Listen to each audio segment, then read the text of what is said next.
இயேசுவின் சிலுவை பாதை பற்றி நாம் தெரிந்து கொள்வோம். இயேசுவின் சிலுவை பாதை பற்றி நாம் அவசியம் தெரிந்து கொள்ள வேண்டும். சிலுவை பாதை என்பது வெற்றியின் பாதை, பாவங்களை போக்கக்கூடிய பாதை. நமக்காக சிலுவை பாதை இயேசு சுமந்து சென்றார். 1 சிலுவை பாதை வெற்றியின் பாதை, 2 சிலுவை பாதை மகிழ்ச்சியின் பாதை, 3 சிலுவை பாதை நோய்களை தீர்க்கும் பாதை, 4 சிலுவை பாதை பாவங்களை தீர்க்கும் பாதை, 5 சிலுவை பாதை பரலோக ராஜ்யம் நமக்கு ஏற்படுத்தப்பட்டது, 6 சிலுவை பாதை மரணத்தை வெல்லக்கூடிய பாதை, 7 சிலுவை பாதை இரக்கத்தின் பாதை, 8 சிலுவை பாதை உலக மக்கள் வாழ்வதற்காக இயேசு சிலுவை பாதை சுமந்தார், 9 சிலுவை பாதை ரத்தம் சிந்தி நம்மை புனிதப்படுத்திய பாதை, 10 சிலுவை பாதை பரலோகத்தில் பிள்ளையாய் ஏற்றுக்கொள்ளப்பட்ட பாதை, 11 சிலுவை பாதை நம் தரித்திரத்தை நீக்கக்கூடிய பாதை, 15 சிலுவை பாதை நமக்கு ஆயுசு கிடைக்க வேண்டும் சிலுவை பாதை, 13 சிலுவை பாதை குடும்பங்களின் சாபங்களை நீக்கக்கூடிய பாதை, 14 சிலுவை பாதை கசப்பு, கோபம், மூர்க்கம், பொறாமை, குறைச்சல், தூஷணம் இவையெல்லாம் நம்மிடம் விலக சிலுவை பாதை வழிகாட்டுகிறது.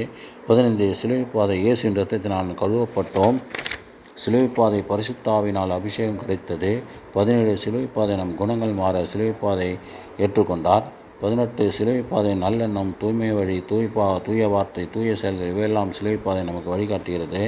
19 சிலுவை பாதை இயேசுவின் இரக்கம், அன்பு, நம்மை போல் அளவு கடந்த அன்பு சிலுவை பாதை நமக்கு வழிகாட்டுகிறது. சிலுவை பாதை இயேசுவின் ரட்சிப்பு நமக்கு கிடைத்தது. சிலுவை பாதை நமக்கு ஞானமும் பரலோக ராஜ்யத்தின் வழி நமக்கு கிடைத்தது.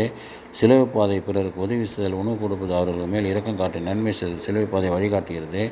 சிலுவை பாதை பிதாவின் அன்பு நமக்கு கிடைத்தது. சிலுவை பாதை நாம் வாழ்கிறோம், நிம்மதியாக இருக்கிறோம், நமக்கு எந்த துன்பம் நேராமல், நமக்கு எந்த ஆபத்தும் இல்லாமல் நமக்கு சந்தோஷம் கிடைக்கவே சிலுவை பாதை காட்டுகிறது.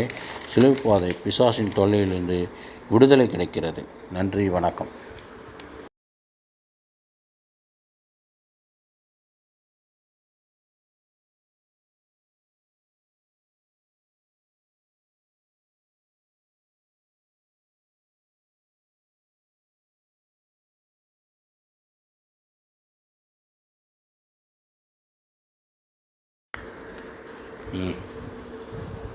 நீ பாரு.